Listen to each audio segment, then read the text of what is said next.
Robert E. Lee. He was the commander of the Confederate forces during the Civil War, and he has an interesting background of his own.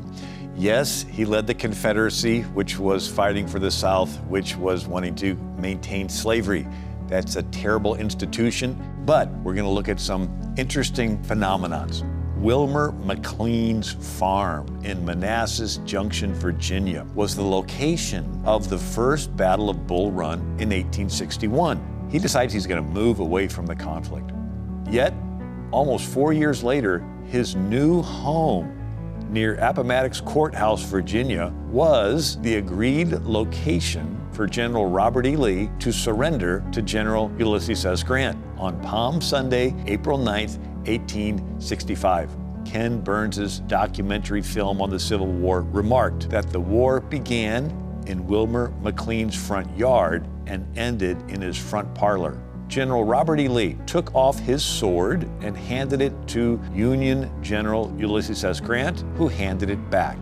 The day after General Lee surrendered, he issued his final order to his troops. After 4 years of arduous service marked by unsurpassed courage and fortitude, I have determined to avoid the useless sacrifice of those whose past services have endeared them to their countrymen. By the terms of the agreement, officers and men can return to their home. I earnestly pray that a merciful God will extend to you his blessing and protection.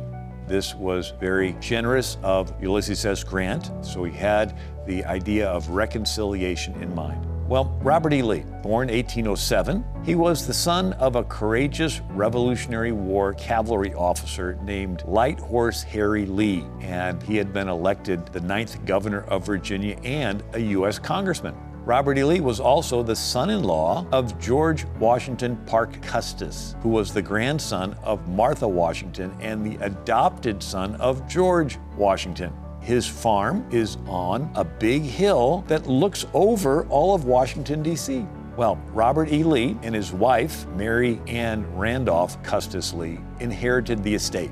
When the Mexican-American War started, 1846 to 1848, Robert E. Lee was a soldier. He engineered the American troops' passage from San Antonio across the difficult Mexican mountains so that they could quickly capture Mexico City.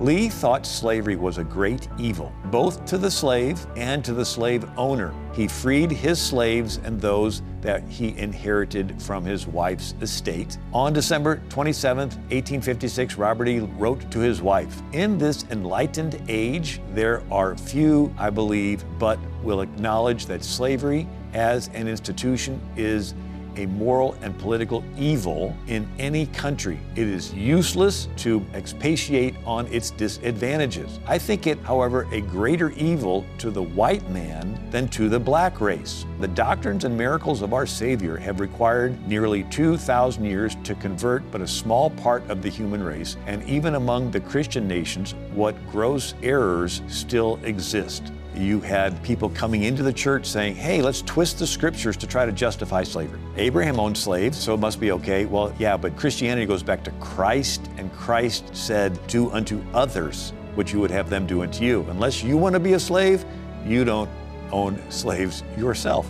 Robert E. Lee, he was so highly respected that as the tensions were leading up to the Civil War, President Abraham Lincoln offered him the field command of the entire U.S. Army. After struggling in prayer all night, Lee decided he could not take arms against his relatives and friends and neighbors in his homeland of Virginia. And so he left, never to return. The Union Army took Robert E. Lee's farm and turned it into a cemetery. And today it's called Arlington Cemetery. But if you go to Washington, D.C. at nighttime, you'll see some bright white lights shining right in the middle.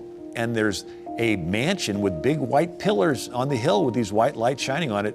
That is the house. That was George Washington Parke Custis's and Robert E. Lee and his wife's house. Robert E. Lee's military expertise was so formidable for the first 2 years of the Civil War, it actually looked like the South was going to win, till Lee's troops were dangerously close to attacking Washington, D.C. The Confederacy suffered a major setback when Stonewall Jackson was accidentally shot by his own men at the Battle of Chancellorsville, May 2nd, 1863. So he realizes the South's losing.